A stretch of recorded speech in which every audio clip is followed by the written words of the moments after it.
Hello guys, today I'm going to do a quick video on tips I wish I knew when I started TCG Card Shop Simulator. It's just a random collection of tips that I find very helpful with no particular order in how important they are.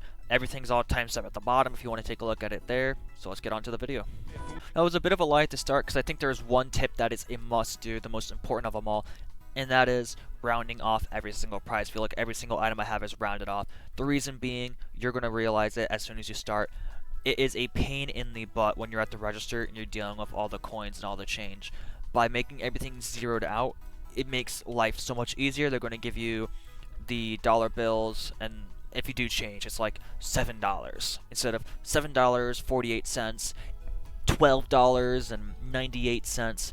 It's very helpful when you have, like, if I go ahead and go here, perfect change right then and there, $16. I go up to her, $9. I just click 9 and I'm done. I don't have to type 87.43. I don't have to type out a whole paragraph while trying to sell someone something. And it's also convenient when you have the low tier workers like Zach, who are not really good at the register. They take so long for every coin. They're like quarter, nickel, dime, penny, penny, penny. By removing all that, you save yourself seconds every transaction, which is really very helpful with the low tier employees. And even the people who are better, like whatever his name is, the math kid, it still just makes transactions so much smoother. If you get on the register, it makes transactions so much smoother. So it is my absolute #1 tip. I say everyone should do it. You might lose out, like you might have some awkward scenarios where $3 for the basic and the rare, but at the same time it makes life so much easier. And these guys aren't your big money makers to begin with. That's your more expensive cards here, where it's costing me, what's it, like if I go to booster packs here, like $6 a pack, I'm making $6 a sale. Or these guys are making almost 100% margin. So that's pretty much my #1 most important must-do tip. But let's get on to the next one. The next tip, this one's very simple. It is always to keep empty boxes, at least one. You'll find that if I want to move a product like this here, hand is already full. If I wanted to move my spray over here, it is a bit of a pain in the butt. But if I keep an empty box, open it up, I can just dump them all in here, and I can move them and restock them as needed. So just keeping an empty box around, you get plenty of them while buying stock. I suggest keeping this big tall one because that's the most storage, but just at least keeping one around will be very helpful when it comes to just moving stock around, or if you want to stash something, like some packs or whatever, you can do it in there. It just makes life a bit easier. Not very difficult at all. Just a little thing that can be convenient sometimes.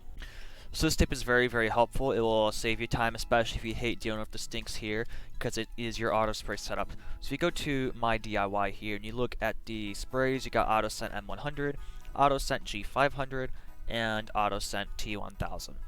Don't deal with these other two. They're too expensive. They're too worthless. Just get the two $500 ones, and then you just stick them here, right by the door.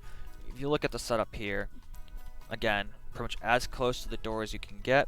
When a stink comes in, let's see if we can find an example, a little test dummy here.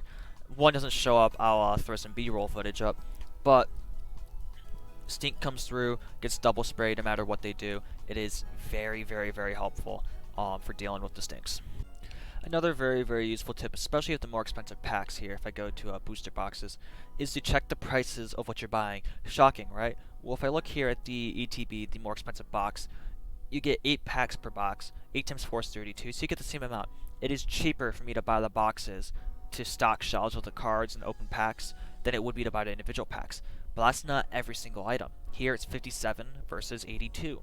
Here it's 154 versus 185. Here's 194 to 163.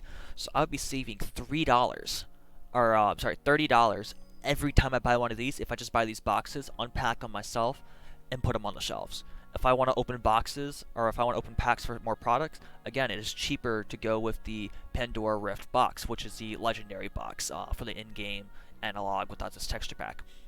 It's always important to check what you're buying, because you can be saving yourself. Granted, here's like $1, not a big deal, but when you're buying a lot of stock for products like these, especially when you're opening at legendary, you want to be opening a lot of packs, saving $30 per box is huge, because if I'm buying $1,000 worth, I might be able to, or like 2,000, 3,000, 4,000, 5,000, I might be able to get an extra 1 to 2 boxes. than just getting these. So it is very important to look at what you're buying and the prices of them, because you can save yourself a lot of money. And the final tip I want to round off on here real quick is something very simple here. If I go over to my packs I want to unbox here, if you go to your settings here, you're going to see open new pack. Your speed by default is all the way at the bottom. It is very slow. Go ahead and crank it up all the way. Make sure auto next card is on. If you don't care about building up your collection of unique cards, go ahead and click this off. I keep it on because I want to get every card if possible. And then just go ahead when you open your packs, it's going to look like this. It is so much faster. It is huge if you're manning the store by yourself, because you're able to go through so much more packs so quickly. And packs are by far the most profitable way to get money, because I have several $1,000 cards. If I wanted to sell them, I could pretty much get the next store upgrades. I can do all this stuff. For me, I have to get duplicates because I'm trying to get the 2,500 collection achievement. But just being able to open all of these so quickly in between customers is huge. I mean, that was 8 packs just like that. That's my final little tip there. Very, very useful tip just for building up your collection really quick. I hope these little tips are able to help you. Like I said, no really particular order besides the rounding up one. That is huge. Will save you so much headaches. Yeah, other than that, that's pretty much all the advice I got to give you. Nothing scientific really. I mean, obviously, I'm not the #1 player in the world, but it's just tips I picked up, so hopefully you can use them. Peace.